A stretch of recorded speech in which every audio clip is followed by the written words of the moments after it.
Okay, shoot. Go for it. Yes. So your first publishment in the Guinness was the 1977 Guinness, right? Correct. 1977. I was in there with my brother Richard. And how old were you at the time? I was 13 and a half when I set the record, and it was 1976. Now it's do you think we'll see like thousands of consecutive push-ups and they wonder like what the format is? You know, like how do you do it? Well, right. Yeah, well, now, what do you mean by the format? Like, are you allowed to rest in the up or down push-up position, or is it just like continuous, like non-stop? Well, when I set the record, I am not aware that you can just do continuous push-ups for 7,000 push-ups without any type of stopping. I was unable to do that. I stayed in the push-up position, but at certain points in time you have to stop and stretch, otherwise your muscles start binding. So I would touch my chest to the ground and then come back up into the push-up position and just continue to do them as fast as possible. And at certain points in time, I would stop for a moment and in the push-up position, and my dad would give me spoonfuls of raw honey, and also for long burn energy, and then also 100% pure orange juice with the pulp for liquid. And then at certain points in time, if I were cramping up, I would just arch my back up in order to stretch it out. So during the whole 7,000, were your hands always like locked in the same place? Well, yeah, I never went out of the push-up position.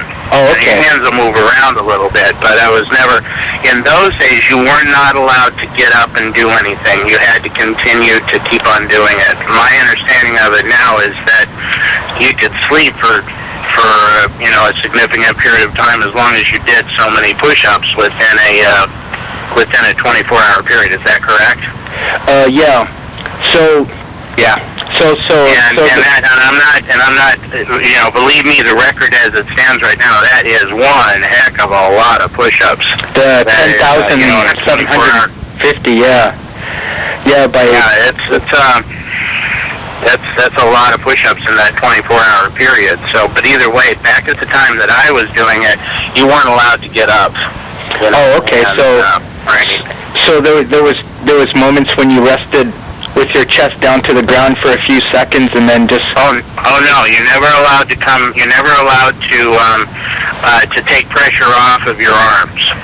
I touch my chest to the ground, as the stopping moment there, but, you don't relieve the pressure on your arms. You had to always continue, and if you stopped, it was in the up position, with your arms extended. Oh, like my extended plank. Yeah. Yeah. So it's so how long did that take you? That's going to be a second thing that people are really going to be wondering about. Well, it was 7,026 push-ups in 3 hours and 54 minutes. Cool. And what about the oh my gosh, so you're doing just over like 2,000 push-ups an hour then, eh? Yeah, I don't remember. I haven't figured it out lately. Yeah, that's pretty heavy duty, because like my own personal record for like most in 1 hour is just 1,272. So that is still an awful lot of push-ups. It's more than I can do these days, that's for sure. and it's just how did the validation process come about? Like, how did you get into that game? Well, at the time that I set the record, we had to have, I think there were 5 witnesses that were all respected members of the community, and they all kept account each one independently. Also, it was different than the criteria today, where like you have to have some type of like news media covering your event, whether it's like newspaper or TV. Well, I don't know what the criteria is today. There was a television crew that was there when I started, and I don't think they were there when I ended. There were several radio and newspaper people that were there, but the 5 witnesses, I don't remember who they exactly made up, other than a couple of them were church pastors from the churches around the area there. One was a school teacher, one was a phys ed person, and then my dad sat next to me, and he kept track of himself with the calculator as well. Now, do you think there was some benefit to do with the physics of being like 13 years old and being like a smaller frame, or having like shorter arms, or this type of thing? Like, I remember I seen your picture in the 77 Guinness, and you're actually like quite skinny, and you had skinny arms from what I saw. I don't really know. Obviously not. The gentleman who, if I've seen the pictures right, the gentleman who's 60 years old, who has the record right at the moment, he was definitely more built than I was at that time. As I've mentioned in our Facebook conversations, I was not, we did not train with heavy weights. We were an acrobatic hand balancing team back then, and we always based our exercises on endurance. So when we trained, we didn't lift heavy weights. We were not bodybuilders. Right. And in those days, we spent a lot of our show was us doing hand balancing routines, very much similar to what Cirque du Soleil is now. These highly controlled, highly controlled routines, not like you see gymnastics where everybody's just jumping up into position and flipping around and such, but rather very slow and deliberate and very highly disciplined moves. And you can't have a lot of body bulk and still be able to perform a lot of these types of routines. So part of our training regime was that we practiced in a gymnasium there 4 or 5 days a week in Minnesota, where I set the record. It was a church gymnasium, and at the end of our practice period, which was about 3 hours, my brother and I would both get up on our hands, and then we would run the length. First, we would run out of the gym area and walk up 2 flights of stairs up to the second floor of the church. Like walking on your hands? All the way back down on our hands. All the way up to the top, and then all the way back down, and then we would run the length of the gym twice on our hands, with never coming down. See, I noticed a very common link with most push-up champions is that they tend to have a base to build on. Yes, Charles Savizio was sort of a failed wrestler in high school. His coach sort of got him into push-ups to make him stronger, and your friend Charles Linster, he was into gymnastics himself. You're into he was a high school gymnast. Yeah, and it sounds like you were quite the gymnast yourself, and yep. And so even like Sean McDaniel, he was a boxer for 11 years. So this is like a very common thread. I mean, even Patty Doyle did a huge amount of boxing, before making all these like push-up records.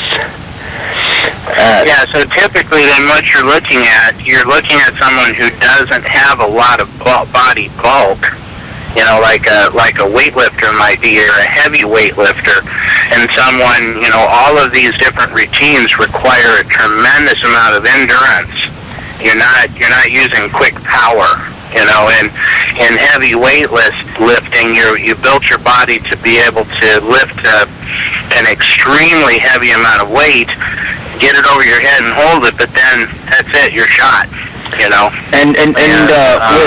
There must have been a moment when you decided, or someone suggested to you that like you should go for this record. Was there like a prior training when you like started putting the focus onto push-ups before going for the record? Well, my family was in show business, and we traveled all over the country, all over the U.S. and Canada, performing health and fitness shows in the schools. We had 1-hour educational shows that about 20 minutes of the show was just our different acrobatic routines. And then in the middle of it, we taught young people how to exercise properly, proper diet and such, because, you know, this is in the middle of the Wheaties craze, when Wheaties was saying, you know, with all of their stars and everything on, you know, on the covers of the Wheatie magazine, or the Wheatie box, saying, oh, eat Wheaties and you can be as in good a health as these, you know, athletes, which is a load of hooey. You know, I mean, it's Wheaties and any other cereal out there like that has the nutritional content, as my dad used to say, is cooked cardboard. Most food out there, processed food does now, unfortunately. And so we traveled the country doing that. We did over 9,000 shows, seen by by hundreds of millions of people. In the schools and all sorts of different places that we performed, and on national television and stuff. And I guess about 2 years into the, no, not 2 years, I'm trying to think, about 4 or 5 years into our performing, my brother had been training to set the sit-up record, which was at 11,000, I think, at that time. Right. And so when he set the record at 25,222, I think it was 11 hours and 14 minutes. And these things, you know, we lived a highly disciplined life, and I can tell you right now that an 8.5-year-old and a 13.5-year-old do not decide on their own accord to go through such excruciating torture as training for a world record, you know, at that age. So my dad was highly instrumental in our lives at that time, and there was. And I prefer not to talk about the personal aspects of it, but right. You know, I'm happy to have done it, and it seems to mean a lot to a lot of people. But it seems that everybody else who set the record set them for different reasons than what we did. And, yeah, that's. But I will say this. That does seem to be.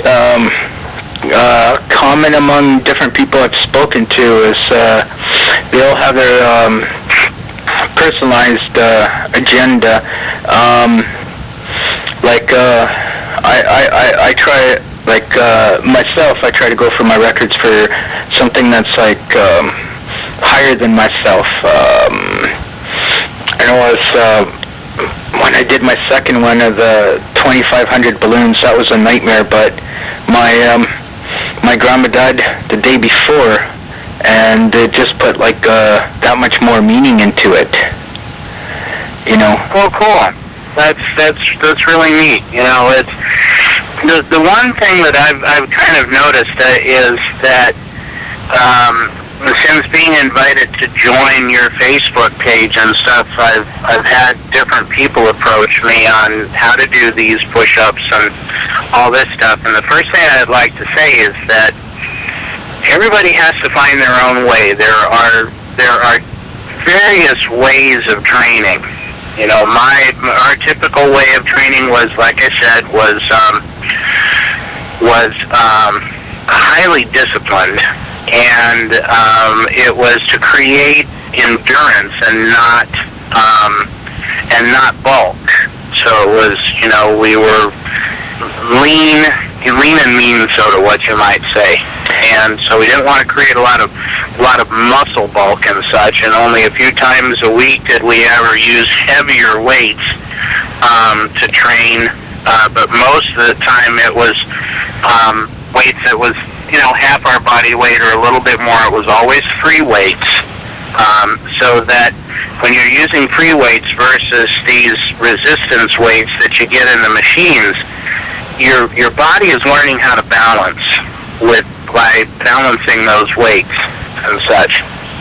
Yeah. And you need to be careful of not burning your body out with that. So what we would do, for instance, for training, once a month, I would extend my record, which, let's arbitrarily say that I started at let's say I'm at 1,000 at this point in time. So the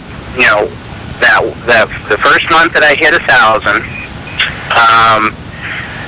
then for the next 3 weeks, I would do 500 push-ups on the weekends as training.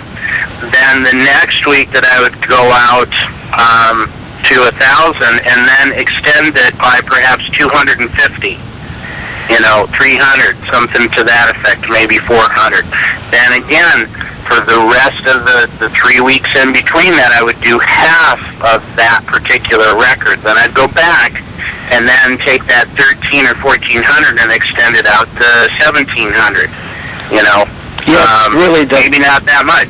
It's really that North American concept of like no pain, no gain type thing, And I've realized personally myself that that recovery and rest is just as vital as the training itself. And especially with these finger planks, I take a lot of baby steps. There's been times that, my first 8-finger plank was just 13 seconds, and but now it's just broken over 3 minutes. But but sometimes I'll notice that I'll have to take a whole week off just to allow my tendons to normalize once again, for lack of a better word, because of the stretches, the stresses put on the heel, the cartilage and the tendons and this type of thing, The other thing that I found is interesting when when I've been approached recently by people, is that I'm seeing these YouTube videos that are out there where somebody's posting something about them doing all these push-ups, and this concept of filming yourself is very foreign to me, because when I did the record myself, first, any of the times that I made any long-distance attempts, I never had any contact with anybody outside of just the limited contact of my family, and most of the time, I isolated myself for a day or two prior to that. And I've found watching some of these videos that the people are trying to do these amounts of push-ups, but they're more interested in looking at themselves on a freaking video camera than they are concentrating on their push-ups. And so I ask, why are you doing this? Are you doing this for ego gratification, or are you doing it to explore something more about yourself? And why do you need to videotape this and pay more attention to the camera? Versus, there's a time, I think I mentioned it to you, when I hit 5,000 push-ups, I hit a brick wall, mentally and emotionally, and it became, my body had warmed up in about 500. If you've done a number of push-ups or anything athletic, you remember the times where your body is coming into that stage of just really getting warmed up, and in this particular case, about 500 push-ups. Boy, it was quite painful until the endorphins kicked in and everything, and you found a pace. And then it's kind of the pain drifted away, and you just got into the process of it. But about 5,000, I broke down. I didn't even think, I started crying, I started shaking, my mind just went crazy, and then all of a sudden, everything just cleared, and I went into this very interesting Zen state, and just all the pain went away. You know, and when I hit 7,026, I could have kept on going for who knows how long, but my dad didn't want me to hurt myself. I'd broken the record by 1,000 push-ups, and my dad said, no, I don't want you to hurt yourself, let's stop now. Although I had wanted to continue on going, and just out of curiosity to see how far I could go. And it wasn't until seeing the movie The Peaceful Warrior in 2006 where Dan Millman does this routine on the horse where he becomes in the moment with this amazing routine that he does, and all of a sudden experiences that nirvana of just totally being one with what you're doing. There's nothing going on outside of your mind and and outside of your body, and you're becoming one with that universal source. And that is an experience that is just, I'd never realized that's what I experienced, but when I saw that in the movie, all of a sudden everything just came through, and I got all verklempt, as an old friend of mine used to say, and such, and that was a very, very powerful moment for that happening, and I'm sure other athletes have experienced that as well. So I would say, rather than, shoot a video of yourself, instead concentrate on your breathing, concentrate on the experience of, and ask yourself, why are you doing this? Are you doing it just to show everybody else what you can do, or are you doing it for yourself? Or perhaps maybe to be an example to someone else. You know what I mean? Yeah, well, I can speak for myself. I mean, I don't know what goes through the minds of other people, but my concept's always been to inspire other people, because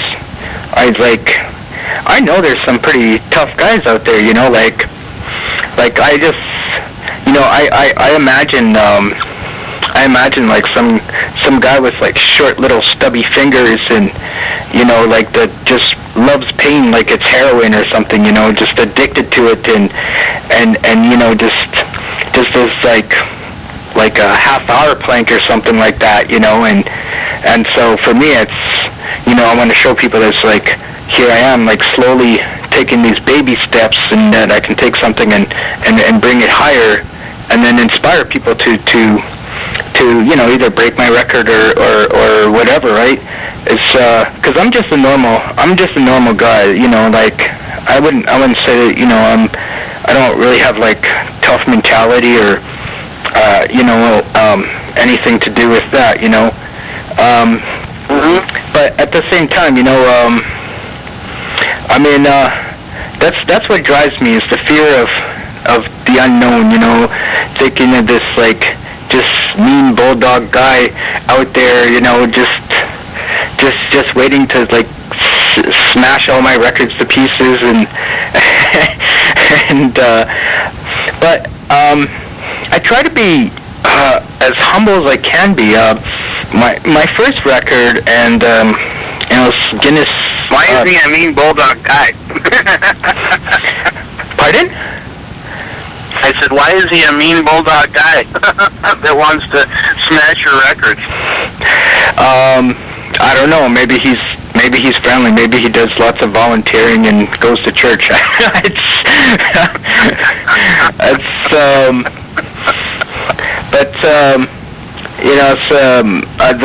The first world record I got was the most balloons blown up in 1 hour, and it was 446. I bet the girls like your lips.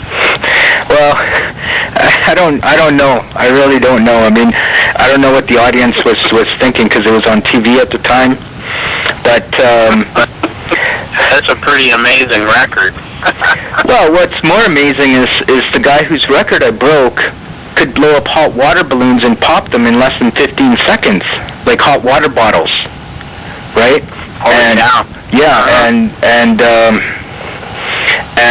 And I certainly can't do that. Believe me, I've tried. But it lasted for about a year. unfortunately, it was denied by Guinness, but it was taken up by the alternative book, and then another guy broke it, and the first thing I did was he put up a YouTube video, like you're saying, and the first thing I did is I said, hey man, congratulations, you know. It's because I also realized at the same time that you know, this whole concept of being like the world's best in something is more like an illusion than anything. It's like you only get to like shine for a moment, you know, because there's always somebody better, stronger, and faster, and stronger, you know.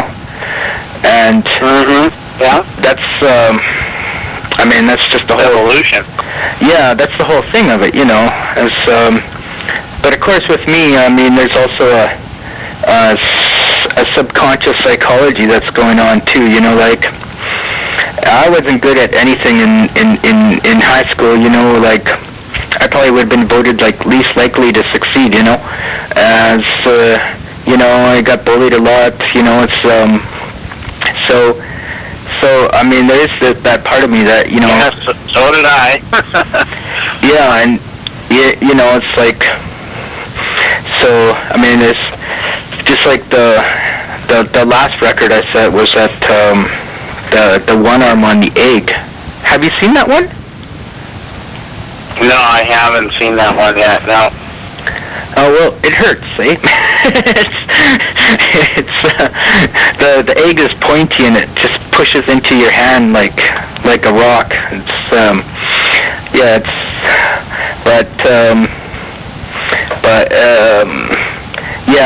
yeah. So, but at the same time, you know, I'm just thinking to myself, man, I'm just grateful for every single day I get to keep this record, because, you know, the sharks are going to come out for me now and chew it up, and some guy's going to do like, I don't know, 50, 60, 70, 80. I have noticed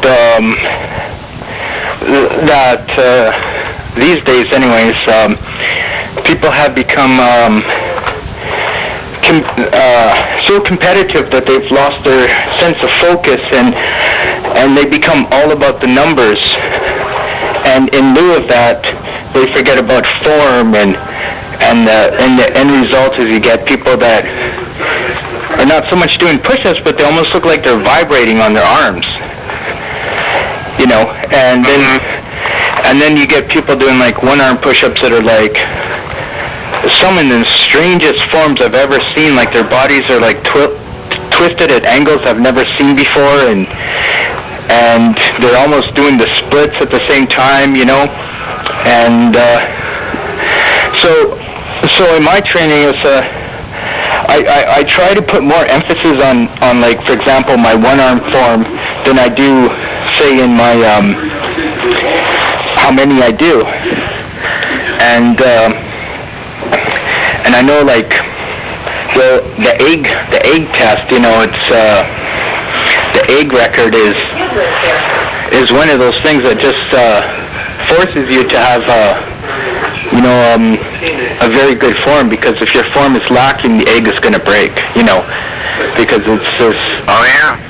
Yeah, because they're... Yeah, most definitely. Yeah, it's, so, I mean, I remember I had, I had a guy write me on to my YouTube channel, and he was saying, like, he was saying, well, you know, I'm not really strong, and it's like, I want to get, you know, there's this guy that can do like 21 arm push-ups or 30, I can't remember what it was, but, and he said, like, how can I be strong like that? And I said to him, I said, well, the first thing you should do is just focus on your form. I said, because you know what, is if there's a circle of people watching, for example, and you both are trying to see who can do more, if you do 5 really well, good form, one-arm push-ups, like straight back, legs, you know, close together, not like 10 feet apart, right, you know, and you're going like 90 degrees at the elbow, and this guy does like just the sloppiest ever seen 25 one-arm push-ups, more people are going to be cheering you on, you know, just because there's nothing they'll be able to say, you know, there's like, yeah, well, he did 5 one-arms and there's no doubting that type thing, if you know what I'm getting at. Well, it's all about what your idea of excellence is, you know, and what your idea of perfection is, and you know, so I'm not familiar nowadays with what's your goal, and if your goal is to set one-arm push-up records, then then what, to me at least, if I were going to do that, I would find out what a world record regulation one-armed push-up is. What does it look like? You know, and what is the form? And then I would go from there and train. And the thing is that you can't, when you're doing something like that, you can't start out doing necessarily a regulation position form. You must start out with a little bit more support. You know, just like someone who's never started out doing push-ups before. You don't start out with strict military style, touch your chin or chest to the ground push-up. You start out on your knees doing push-ups, and then you slowly start extending out over the center of gravity on your knees, and pretty soon then you won't need your knees, you know. And then you can start doing strict military style push-ups. So starting out with you know, I don't know what the regulation is for one-armed push-ups, and what your body form has to look like on it. But that's where I would go. I would find out exactly what that is, and then know that needs to be my end result. But in the meantime, start working in a way to train the muscles in my body to support that end result. Yeah, it's just, that's easy to compare to my finger planks, because originally I started doing fingertip planks, like with all my fingers and my thumb, until I got, you know, reasonably good at it, and then I took the thumb away, you know, until I got reasonably good at the 8 fingers, and then after that, you know, I took one more finger away, and I just kept taking fingers away. And so, you know, like I said, like, I'm a big believer in baby steps, you know. Some records are just broken by like fractions of a second, which is weird because 1 second on your fingers seems like a long time. And I used to have this clock, this big god-awful clock that would go tick, tick, tick, and it would just drive me crazy. And I'd be like, oh my God, 60 seconds to go of this, you know? So now I got a quieter clock, so I don't have to psychologically punish myself that way anymore. Well, are there any other questions you have? Well, I wanted to give you the chance to talk about what you do now. You know, let's you know, promote your business. You know, tell people about it. You know, all that good stuff. My wife April and I now run Cannon Beach Treasure Company out in Cannon Beach, Oregon, and just search Cannon Beach Treasure on the web and you'll find us. And we have a small shop out here in Cannon Beach, Oregon.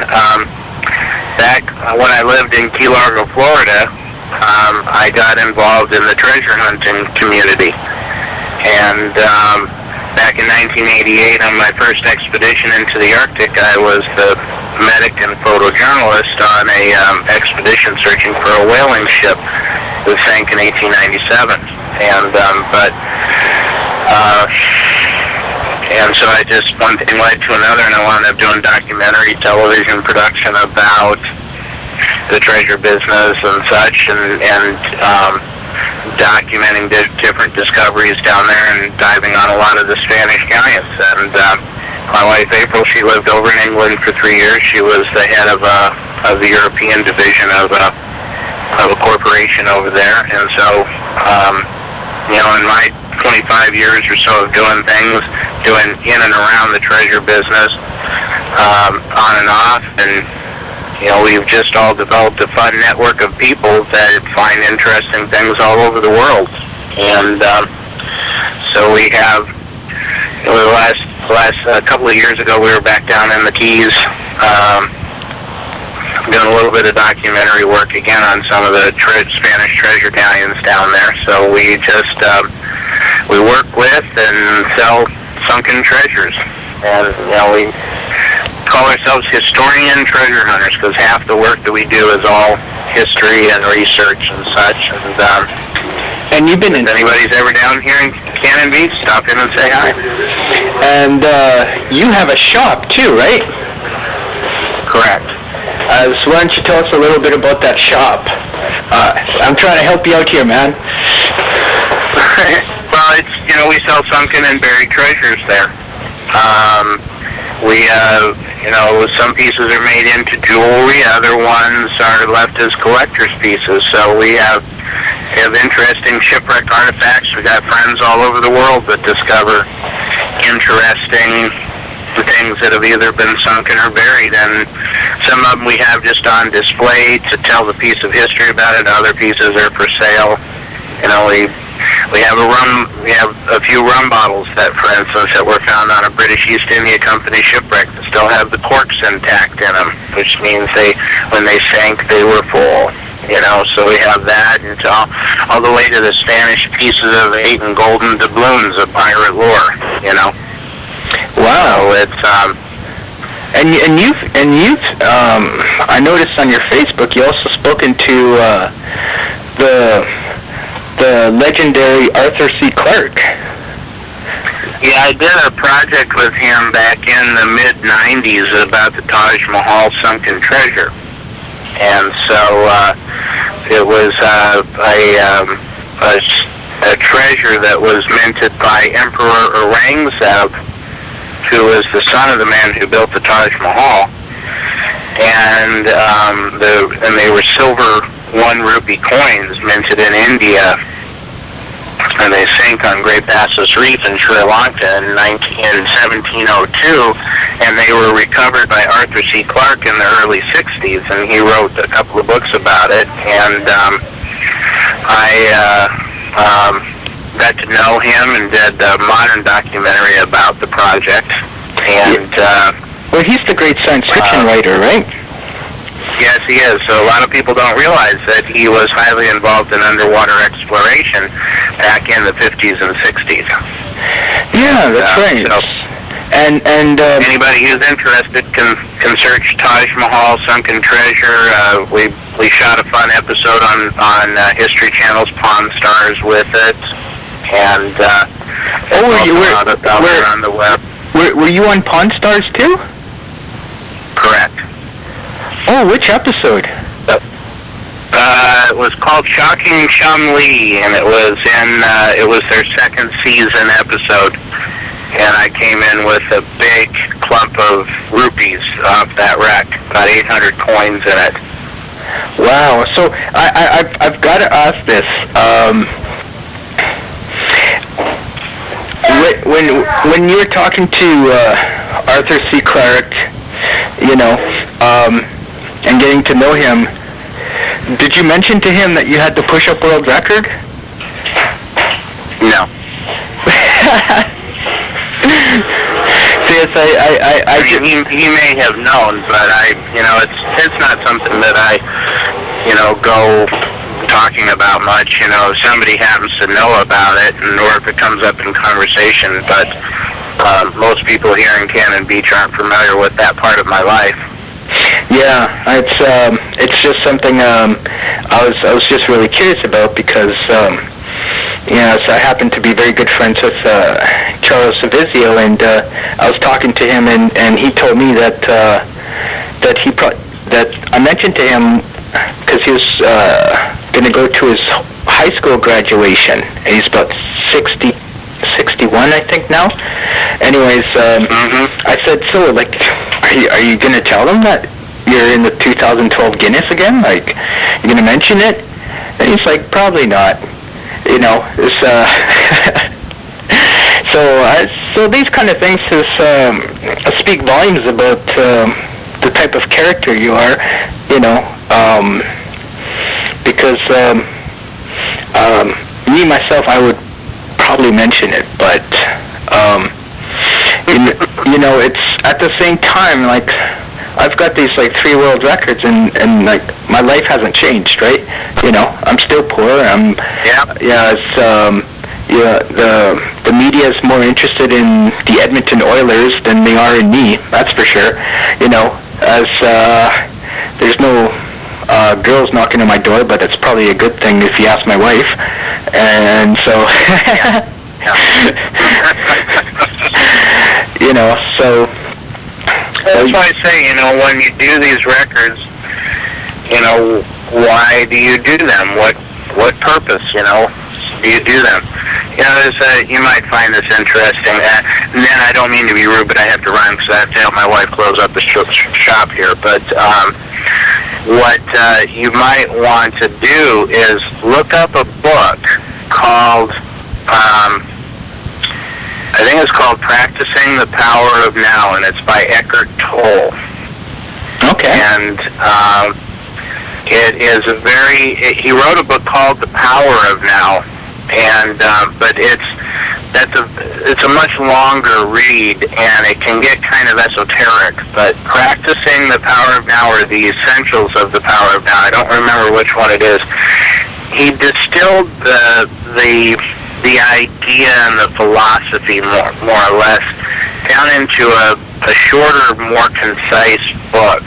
And especially if and anyone else who is playing with these records or doing the things that you're doing, it's a very fascinating read on a state of mind and a place, and a way in which to live your life.